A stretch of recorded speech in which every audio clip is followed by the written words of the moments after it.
Commander Jake Morrison sat at his desk on Kepler Station, drinking his morning coffee and reading reports about mining operations. The space station was huge, floating in the darkness between stars like a metal city. Thousands of people worked there, digging valuable metals from nearby asteroids. It was a normal Tuesday morning until the emergency alarm started screaming. The sound made everyone stop what they were doing. Red lights flashed on every wall. Jake jumped up from his chair and ran to the control room. His heart was beating fast. In 20 years of working in space, he had never heard an alarm that loud. "What's happening?" Jake shouted over the noise.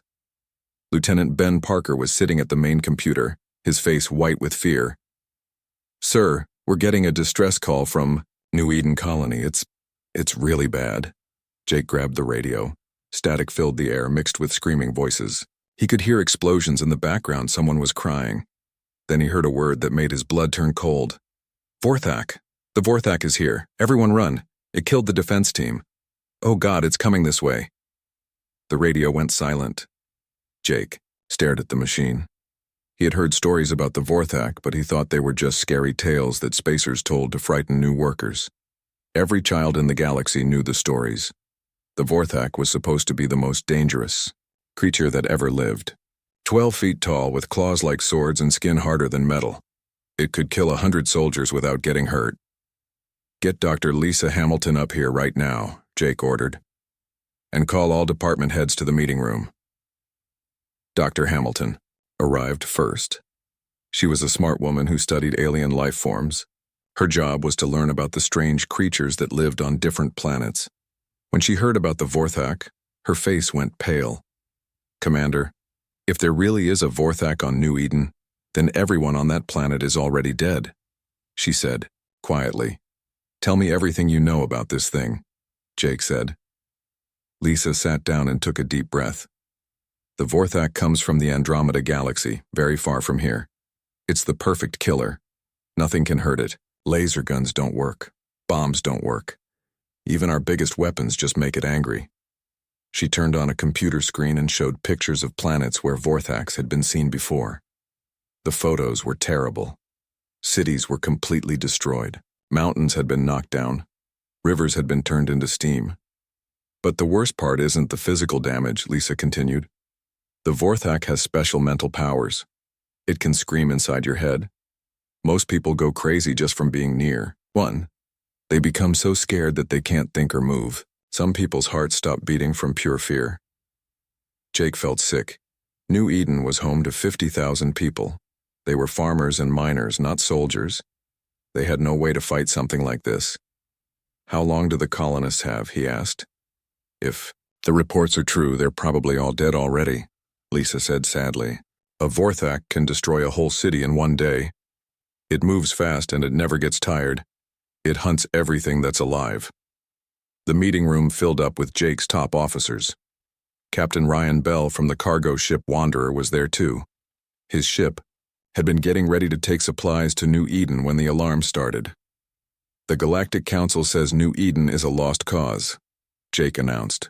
"They won't send any military ships to help. They think it's too dangerous." Captain Bell stood up. He was a tough man with gray hair and kind eyes. "I'll go," he said simply. Everyone stared at him. "Ryan, that's suicide," Jake said. "Your ship has almost no weapons. You can't fight a Vorthak." "I'm not going to fight it," Ryan replied. "I'm going to look for survivors. Maybe some people are hiding underground. If there's even one person still alive on that planet, I have to try to save them. My ship is fast and quiet. We might be able to get in and out without the creature noticing us." Jake wanted to say no. He didn't want to send good people to die. But he also knew that Ryan was right. They couldn't just abandon everyone on New Eden without trying to help. "Take volunteers only," Jake said finally. "No one has to go who doesn't want to." Amy Clark raised her hand. She was the communications officer on Ryan's ship. "I'll go, Captain." "Amy, you have a son," Ryan said. "Danny's only 8 years old. You should stay here where it's safe." Amy shook her head. "Danny comes with me on all my trips. He's been to dozens of planets, and if there are families trapped on New Eden, They'll need someone who understands how scared they are. I have experience talking to frightened children. 3 more crew members volunteered: Engineer Scott Adams, Pilot Kate Morgan, and Security Officer Tony Walsh. It wasn't a big team, but they were all brave and experienced. Dr. Hamilton wanted to go too. "I need to study this creature," she said. "If we can learn how it thinks and acts, maybe we can find a way to stop it." 2 hours later, the Wanderer was flying through space toward New Eden. The trip would take 6 hours. Amy sat with her son, Danny, in the ship's small kitchen. The boy was reading a book about different kinds of animals. "Mom, are we really going to see the scary monster?" Danny asked. He didn't sound frightened. He sounded curious. "We're going to help people, honey," Amy said. "There might be families who need our help to get somewhere safe." "But what if we see the monster?" Amy didn't know how to answer. She didn't want to lie to her son, but she also didn't want to scare him. "If we see it, we'll stay far away. Captain, Bell is very good at keeping us safe." Danny nodded and went back to his book. Amy watched him read and felt her heart break. Her little boy was so innocent. He didn't understand how dangerous this trip was. She had brought him along because she thought it would be a normal supply run. Now they were flying toward the most dangerous creature in the galaxy. As they got closer to New Eden, Captain Bell called everyone to look at the screens. What they saw made them all gasp. The planet looked wrong. Huge fires were burning everywhere. The cities were dark. No lights were shining anywhere. "I'm not picking up any radio signals," Amy reported. "No emergency beacons, no distress calls, nothing." "The orbital defense stations are destroyed," Kate said from the pilot's seat. "They've been torn apart. Some of the pieces are still floating in space." Dr. Hamilton was studying her instruments. "I'm detecting massive seismic activity. On the surface, it's like someone set off earthquakes all over the planet." Then they heard it. Even through the hull of their ship, even from miles above the planet's surface, they could hear the vortex roar. It was a sound like nothing any of them had ever heard before. It was the sound of pure anger and hunger. It made their bones hurt and their teeth ache. Danny looked up from his book. "What was that noise?" Amy pulled her son close and tried to smile. "Just thunder, sweetheart. Just thunder." But she knew it wasn't thunder. It was the sound of death itself, waiting for them on the planet below. The Wanderer landed in what used to be Haven City, the biggest city on New Eden. Captain Ryan Bell looked out at the destruction and felt sick. Buildings that had once reached toward the sky were now piles of broken concrete and twisted metal. Streets were filled with huge cracks in the ground. Cars and trucks were scattered around like toys thrown by an angry child. "Stay close together," Ryan told his team. "We don't know where that thing is right now." Amy Clark held her son Danny's hand tightly. The 8-year-old boy looked around with wide eyes, but he didn't seem scared. He seemed amazed by all the damage. "Wow," Danny whispered. "The monster is really strong." Security Officer Tony Walsh carried a big rifle, even though Dr. Hamilton had told them that weapons wouldn't work against the vortex. It made him feel a little better to have something in his hands. Engineer Scott Adams was checking a small computer that could find people who were still alive. "I'm getting signals from underground," he said. "There are people hiding about 2 miles from here." The team walked carefully through the ruined streets. Everything was quiet except for the sound of their boots on broken glass. Sometimes they heard metal creaking as damaged buildings settled. The air smelled like smoke and dust. Dr. Hamilton stopped to look at huge claw marks in a concrete wall. Each mark was as long as her arm and cut deep into the stone. "These are fresh," she said quietly. "The creature was here recently." Pilot Kate Morgan was watching the sky nervously. "How big did you say this thing was?" 12 feet tall, Lisa replied, "and probably weighs as much as a truck." Danny let go of his mother's hand and walked over to look at the claw marks. He reached up and put his small fingers in one of the deep scratches. "It has really big hands," he said. "Danny, come back here," Amy called. She didn't want her son touching anything the monster had touched. They found the entrance to the underground, shelter beneath what used to be the city hospital. The building above was completely destroyed, but the basement was still there. Tony used his strong arms to move the heavy pieces of metal that were blocking the door. "Hello?" Amy called down, into the darkness. "Is anyone there? We're here to help." A scared voice answered from below. "Are you real people, not monsters?" "We're human," Ryan called back. "We came from Kepler Station to get you out of here." Slowly, people started coming up from the underground hiding place. They looked terrible. Their clothes were dirty and torn. Many of them were hurt. Some were crying. All of them looked like they hadn't slept in days. A tall man with a beard came up first. "I'm Dr. Peter Kane," he said. "I was the head scientist here before this happened." "How many people are with you?" Ryan asked. 43, Dr. Kane replied. "We've been hiding down there for 3 days. We had more people, but..." He stopped talking and looked away. Amy knelt down to talk to some children who were hiding behind the adults. They were all younger than Danny, and they were shaking with fear. "It's okay," she said softly. "We're going to take you somewhere safe." Dr. Kane pulled Ryan and Dr. Hamilton aside. "You need to understand what you're dealing with," he said in a low voice. "This creature isn't just big and strong. It's smart. Really smart." "What do you mean?" Lisa asked. "It learns from every attack.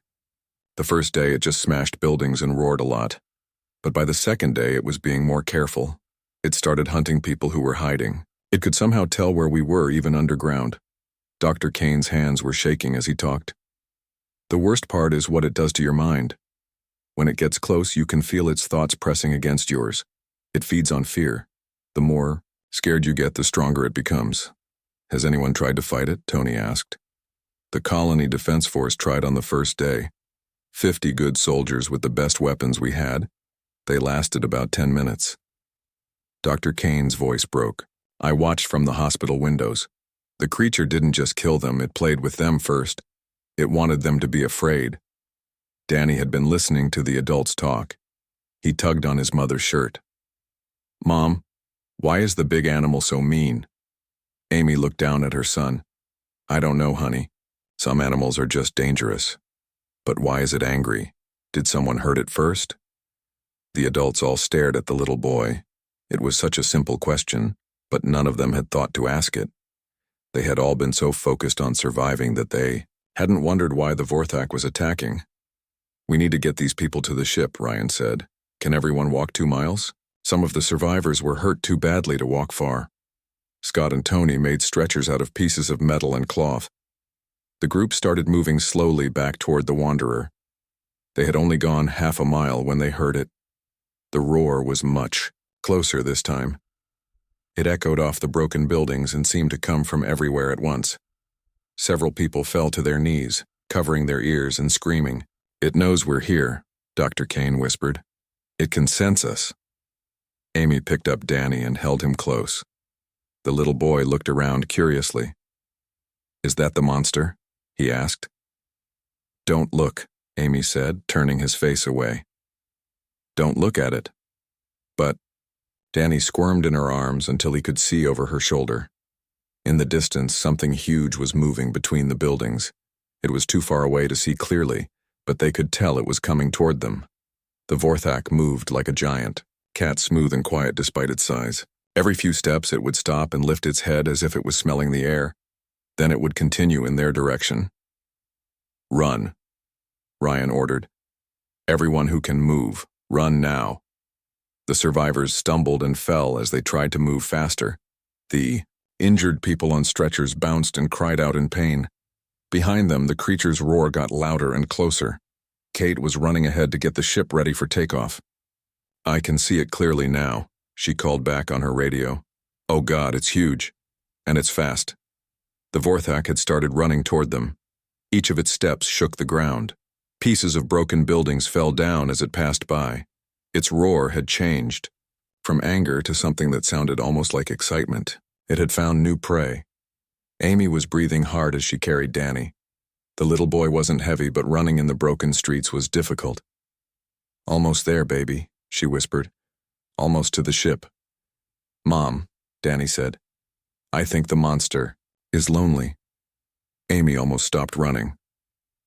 What did you say? It sounds sad when it roars, like it's calling for someone, but no one answers. Dr. Hamilton heard Danny's words as she ran beside them. The child's innocent observation made her think. All the research about Vorthax focused on how dangerous they were. No one had ever studied why they acted the way they did. The Wanderer was just ahead of them now. Kate had the engines running and the loading ramp down. Hurry, she shouted. It's only 2 blocks away now. The survivors rushed up the ramp into the ship. Ryan counted them as they passed. 40, 41, 42, 43, everyone's here. The ramp started closing as Kate prepared for takeoff. Through the narrowing opening, they could see the Vorthak reaching the edge of the landing area. For the first time, they got a clear look at the creature that had destroyed their world. It was even more terrifying than the stories said. Its skin was black and looked like armor. Its claws were longer than swords. Its eyes glowed red in the darkness. But strangest of all, it had stopped running. It was just standing there, watching their ship. Why isn't it attacking? Tony asked. Danny pressed his face against a small window. The Vorthak turned its massive head and looked right at him. For a moment, boy and monster stared at each other. It really is lonely, Danny said quietly. The Wanderer lifted off from New Eden's surface, but Captain Ryan Bell knew they weren't safe yet. Through the ship's windows, they could see the Vorthak getting smaller as they climbed into the sky. The creature was still standing in the same spot, watching them leave. It's not following us, Pilot Kate Morgan said, sounding surprised. I thought it would try to jump or something. Dr. Lisa Hamilton was studying her computer screens. That's strange behavior. According to all the reports, Vorthax are supposed to chase anything that tries to escape. Amy Clark was helping the rescued colonists find places to sit. Many of them were still shaking from fear. Some couldn't stop crying. The children clung to their parents and wouldn't let go. Danny was sitting by himself near a small window, still, looking down at the planet. Mom, he called. The big animal is walking around in circles now. Amy came over to see what her son was talking about. Far below them, the Vorthak was indeed moving in a large circle around the spot where their ship had been parked. It would walk for a while, then stop and look up at the sky, then continue walking. It's like a dog waiting for its owner to come. Home, Danny said. Dr. Peter Kane, the colony scientist, overheard Danny's comment. That can't be right. Vorthaks are killing machines. They don't have feelings like loneliness. But what if they do? Danny asked. What if it's just really, really sad? Security Officer Tony Walsh was checking their weapons and equipment. We need to get these people to Kepler Station as fast as possible. Then we need to call for military help. Engineer Scott Adams was working on the ship's communication system. I'm trying to contact the Galactic Defense Fleet, but we're too far from their main base. It might take them hours to get here. Captain Bell gathered his crew in the ship's small meeting room. The rescued colonists were resting in the cargo bay, trying to recover from their terrible experience. We have a problem, Ryan said quietly. We can't take all these people to Kepler Station in one trip. The ship isn't big enough and we don't have enough food and water for everyone. What are our options? Amy asked. We need to make 2 trips. Take half the people now, then come back for the rest. Tony shook his head. That's too dangerous. What if the Vorthak attacks the second group while we're gone? What if we don't come back at all? Kate added. That thing could be waiting for us. Dr. Hamilton looked up from her computer. I've been studying the sensor data from our landing. The creature's behavior is very unusual. It's not acting like the Vorthax described in other reports. What do you mean? Ryan asked. It had many chances to attack us directly, but it didn't. It followed us, but it kept its distance. And when we took off, it just watched us go. A normal Vorthak would have tried to destroy the ship. Danny appeared in the doorway of the meeting room. His mother tried to send him back to the cargo bay, but he had something important to say. I think the monster wants to talk to someone, the 8-year-old boy announced. The adults all stared at him. Danny, monsters don't talk, Amy said gently, but it keeps making noises. And it was looking right at me through the window. I think it was trying to tell me something. Dr. Kane laughed, but it wasn't a happy sound. Son, that creature killed thousands of people. It destroyed our entire world. It doesn't want to talk, it wants to eat us. Danny's face became serious. Did you ever try to talk to it? Did anyone ever say hello? The question made everyone uncomfortable. Of course no one had tried to talk to the Vorthak. You don't try to. Have conversations with monsters that want to kill you. Suddenly, alarms started ringing throughout the ship. Kate ran to the pilot's controls. We have a problem, she called. The Vorthak is moving. It's heading toward the other side of the planet. What's on the other side? Ryan asked. Dr. Kane's face went white. The emergency shelters. We built them in case of asteroid strikes. If there are any other survivors, that's where they would be. Dr. Hamilton was tracking the creature's movement on her screens. It's moving fast, really fast. It will reach the shelter area in less than an hour. How many people could be there, Amy asked. Maybe 100, maybe more. Dr. Kane was sweating now. Those shelters were designed to protect people from space rocks, not from something that can tear through solid metal. Captain Bell made a quick decision. We're going back down. Ryan, that's crazy, Tony protested. We barely escaped the first time. We can't let more people die if we can save them. Kate was already turning the ship around. I'll find us a landing spot near the shelters. As they flew back toward New Eden, Danny pressed his face against the window again. The Vorthak was running across the planet's surface, leaving a trail of dust and broken ground behind it. But something about the way it moved seemed different now. It's not hunting, Danny said suddenly. It's running toward something it wants to find. How can you tell? His mother asked. When our cat Mr. Whiskers hunts mice, he moves all sneaky and slow. But when he hears us opening a can of food, he runs really fast because he's excited. The monster is running like Mr. Whiskers when he's excited. Dr. Hamilton found herself listening carefully to the child's words. Danny saw things differently than adults did. Maybe that was important. The emergency shelters were built into the side of a mountain deep underground. As the Wanderer approached the area, they could see the Vorthak had already arrived. The creature was standing outside the main entrance, but it wasn't trying to break in. What's it doing? Scott asked. Through their binoculars, they could see the Vorthak touching the metal door of the shelter with one of its huge claws. It was being very gentle, almost careful. Then it stepped back and made a sound that wasn't quite a roar. It's knocking, Danny said with amazement. The monster is knocking on the door. That's impossible, Dr. Kane said. Vorthaks don't knock. They smash and destroy. But as they watched, the creature repeated the same action. A gentle touch on the door, then a step back, then a softer vocalization. It was clearly trying to communicate with whoever might be inside. There are people in there, Kate confirmed, checking her instruments. I'm picking up about 60 life signs. The Vorthak suddenly turned and looked up at their ship. Even from a distance, they could see its glowing red eyes. But instead of the angry expression they expected, the creature looked almost hopeful. Land the ship, Danny said quietly. What? Amy grabbed her son's arm. Danny, no, we can't go down there.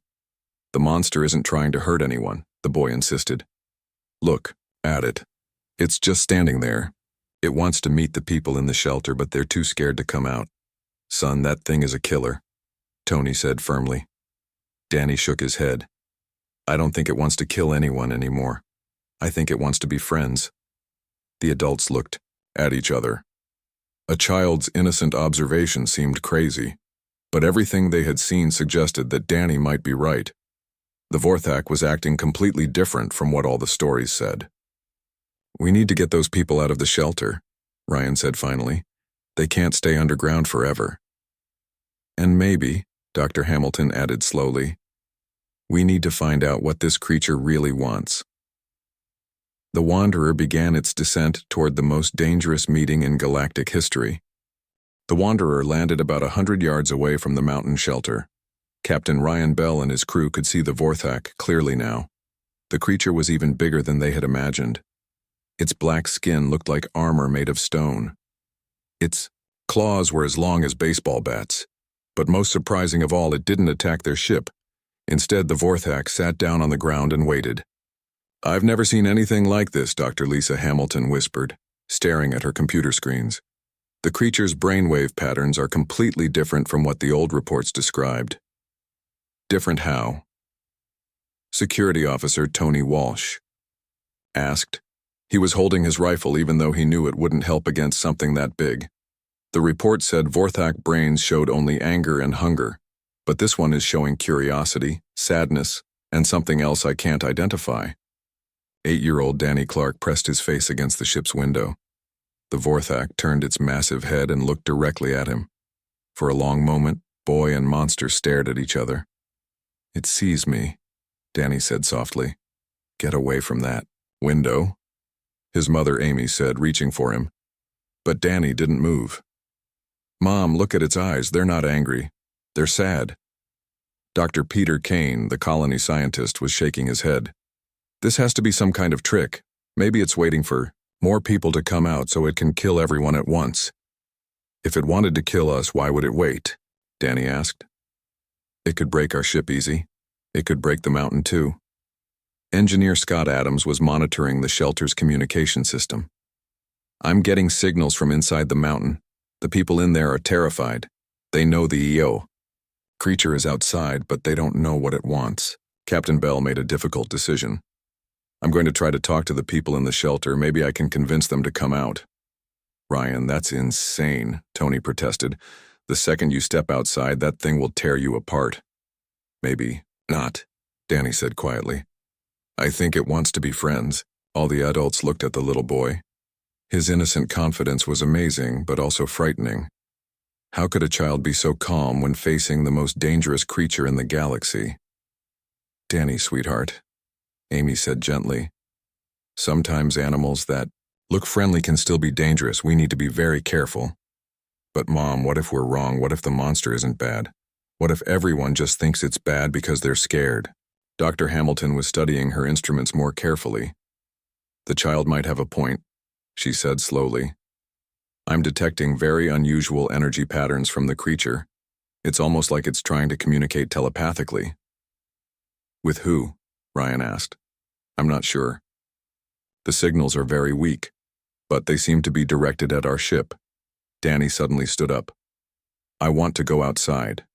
"Absolutely not," Amy said firmly, grabbing her son's arm. "But Mom, the monster wants to talk to someone, and I'm not scared of it." "Danny, just because you're not scared doesn't mean it's safe." The little boy looked at all the adults around him. They were good people who wanted to protect him, but they didn't understand what he could see so clearly. "The monster is lonely," Danny said simply. "It's been alone for a really long time. It doesn't know how to make friends because everyone always runs away." "How can you possibly know that?" Dr. Kane asked. Danny shrugged. "I just do. When I look at it, I can feel how sad it is." Pilot Kate Morgan was watching the Vorthak through the ship's cameras. "It's moving again, very slowly. It's walking toward our ship." Everyone froze. This was the moment they had all been dreading. The creature was finally going to attack, but the Vorthak didn't attack. Instead, it stopped about 20 feet away from the Wanderer and sat down again. Then it did something that no one expected. It placed one of its huge claws on the ground in front of it and pushed a small rock toward their ship. The gesture was unmistakably gentle. "Did it just give us a present?" Scott asked in amazement. Danny clapped his hands together. "Yes, it's trying to be nice." Dr. Hamilton's instruments were going crazy. The telepathic signals are getting stronger. Whatever this creature is trying to communicate, it's very important to it. "I'm going out there," Danny announced, starting toward the ship's door. "No!" Amy grabbed her son and held him tight. "Danny, I won't let you go near that thing." "But Mom, it won't hurt me." "I know it won't. You can't know that for sure." Danny looked up at his mother with the serious expression that only children can have when they know something that adults don't understand. "Mom, remember when we found that hurt bird in our backyard? Everyone said it might bite me because it was scared, but I wasn't afraid. And the bird let me help it. This is the same thing. Danny, that was a tiny bird. This is a monster that could step on you by accident. But what if I'm right? What if the monster just needs someone to be nice to it? The debate was interrupted by a sound from outside. The Vorthak was making a new noise, softer than its usual roar. It sounded almost like singing, but very deep and very sad.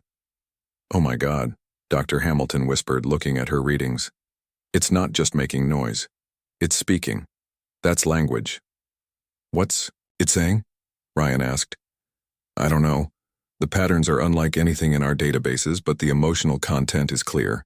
It's expressing loneliness, confusion, and hope." Danny pressed against the window again. The Vorthak was looking right at him, still making its strange singing sounds. "It's talking to me," Danny said with certainty. "Sweetheart, you can't understand what it's saying," Amy said. "Not with words, but I can understand how it feels." The little boy took a deep breath and did something that terrified every adult on the ship. He placed his small hand flat against the window and spoke one word, loud, enough for everyone to hear: lonely. The effect was immediate and shocking. The Vorthak stopped making noise, its massive head tilted to one side, as if it was trying to understand something incredible. Then, very slowly, it stood up and walked closer to the ship. It placed one enormous claw against the hull, directly opposite where Danny's hand was pressed against the window. Only a few inches of metal and glass separated the small boy from the most feared predator in the galaxy. But something amazing happened. Instead of the terrifying mental pressure that the creature usually projected, everyone on the ship felt something different. It was still powerful, but it wasn't frightening. It was sad and hopeful and desperate for connection. "I can feel what it's thinking," Amy whispered, tears starting to form in her eyes. "We all can," Dr. Hamilton said in amazement. "It's not trying to hurt us, it's trying to communicate." Danny smiled and spoke to the creature through the window. "Hi there, I'm Danny. Are you lonely too?" The Vorthak made a sound that was nothing, like its previous roars. It was gentle and questioning, like a whale singing in the deep ocean. For the first time in millions of years, the galaxy's most feared monster was trying to make a friend, and an 8-year-old boy was answering back. The connection between Danny and the Vorthak grew stronger every minute. Through the ship's hull, the 8-year-old boy could feel the creature's thoughts and emotions. They weren't the angry, hungry thoughts that everyone expected. Instead, Danny felt sadness so deep it made him want to cry. "It's been alone for so long," Danny whispered to his mother, Amy. "Millions and millions of years. It woke up and everyone it ever loved was gone." Dr. Lisa Hamilton was recording everything on her computers. "This is impossible," she kept saying. "No human has ever been able to communicate with a Vorthak like this." "Maybe no one ever tried to be nice to one before," Danny replied. The creature was still standing next to their ship, with its huge claw pressed against the hull where Danny's hand was. Through the strange mental connection, images began flowing into the boy's mind. He saw beautiful worlds with crystal cities and flying creatures. He saw the Vorthak when it was younger, living peacefully with others of its kind. "They weren't monsters," Danny said, his eyes wide with wonder. "They were protectors. They took care of smaller animals and helped them build safe places to live." Security Officer Tony Walsh was having trouble believing what he was hearing. "But it destroyed New Eden. It killed thousands of people." Danny's face became sad. It was confused and scared. When it woke up, everything was different. It didn't know where its family was. It got angry because it couldn't find anyone like itself. Dr. Peter Kane, the colony scientist, was shaking his head. "Even if that's true, it doesn't change what happened. My friends are dead because of that thing." "I know," Danny said quietly. "And it's sorry. It didn't mean to hurt anyone, it just didn't know how to ask for help." Captain Ryan Bell was listening to everything while watching the Vorthak through the ship's cameras. The creature had changed its position and was now facing the mountain shelter where the other survivors were, hiding.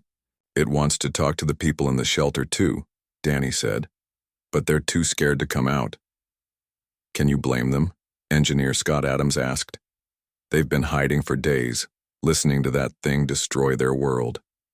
But what if we could show them that it's not dangerous anymore? Amy asked. She was starting to understand what her son was seeing. How? Ryan wanted to know. Danny looked up at all the adults around him. I need to go outside and talk to it properly. Absolutely not, Amy said immediately. Danny, I know you think it's safe, but I can't let you take that risk. Mom, it won't hurt me, I promise. Sweetheart, you can't promise that. Accidents can happen, even with friendly animals. Dr. Hamilton was studying her instruments again. The creature's brain patterns are showing something I've never seen before. It's not just trying to communicate with Danny. It's trying to share its memories. What kind of memories? Pilot Kate Morgan asked. Ancient ones. I'm seeing data about civilizations that existed millions of years ago. This creature is like a living history book. Danny pressed his face closer to the window. Through their mental connection, the Vorthak was showing him more images. He saw how its people had traveled between stars, helping other species learn and grow. They had been teachers and guardians, not destroyers. Its name is Keeper, Danny announced suddenly. Well, that's the closest word we have for what it really means. It was supposed to keep the memories of its people safe until someone could understand them. And now it's found someone, Amy realized, looking at her son with amazement and worry. But I'm just a kid, Danny said. I don't know how to help it find others like itself. Maybe that's not what it needs, Dr. Hamilton suggested. Maybe it just needs to know that it's not alone anymore. The Vorthak suddenly stepped back from the ship and made a deep, musical sound. It was looking toward the mountain shelter again. The way people inside are getting braver, Danny said, interpreting the creature's feelings. Some of them are thinking about coming out. Scott was monitoring the shelter's communications. You're right. I'm picking up radio chatter. They're debating whether to open the door. They need to see that it's safe, Ryan said. But how do we show them? Danny looked around at all the adults. I have to go outside. If they see me with Keeper and nothing bad happens, maybe they'll trust it too. Danny, no, Amy said firmly. I won't risk your life even to help other people. But Mom, what if this is why we came here? What if I'm supposed to help Keeper make friends? Tony was checking his weapons again, even though he knew they were useless. What if the kid is wrong? What if that thing loses control and hurts him? Then, we'll never forgive ourselves, Ryan said quietly, but Danny had already made up his mind. While the adults were arguing, he quietly walked to the ship's door. The emergency release was easy to reach, and he had watched the crew use it many times. Danny, stop! Amy shouted, but it was too late. The door opened and the 8-year-old boy stepped out onto the surface of New Eden. The Vorthak turned to look at him, and for a moment everyone held their breath. Danny was so small compared to the creature. The Vorthak was 12 feet tall and weighed as much as a truck. The boy barely came up to its ankle. If it wanted to hurt him, he would have no chance to escape, but instead of attacking, the Vorthak very carefully lowered itself to the ground. It laid down on its belly so that its massive head was closer to Danny's height. Then it made a soft questioning sound. Hi, Keeper, Danny said, walking slowly toward the creature. I'm not scared of you. The Vorthak's red eyes focused on the little boy. Through their mental connection, Danny could feel the creature's amazement. In millions of years, no one had ever approached it without fear. Danny reached out his small hand and gently touched the creature's nose. The Vorthak's skin was warm and smooth, not cold and rough like everyone expected. You're not scary at all, Danny said with a smile. You're just really big and really sad. Inside the ship, the adults were watching in terror and wonder. Amy was crying, sure that she was about to see her son get hurt. But nothing bad happened. Instead, something beautiful occurred. The Vorthak began to purr, a deep rumbling sound that came from somewhere deep in its chest. It was the sound of a creature that hadn't felt happiness in millions of years finally finding peace. The door to the mountain shelter opened. One person came out, then another, then more. They could see the little boy standing safely next to the galaxy's most feared monster, and they realized that everything they thought they knew was wrong. Dr. Kane was the first to approach. He walked slowly, his hands shaking, but his curiosity was stronger than his fear. "Hello," he said quietly. To the Vorthak. The creature lifted its great head and looked at him. Then it made the same gentle sound it had made for Danny. "I think," Danny said, grinning up at the adults. "Keeper wants to be everyone's friend." Over the following days, more people came to meet the creature that had once terrified them. Scientists arrived from across the galaxy to study this impossible friendship. The Vorthak shared its ancient knowledge freely, teaching humans about civilizations that had existed before their species even evolved. But the most important thing wasn't the knowledge or the scientific discoveries. It was the simple truth that a lonely child had recognized in a lonely creature. Sometimes the scariest monsters are just people who have forgotten how to ask for help. And sometimes all it takes is one person who isn't afraid to say hello.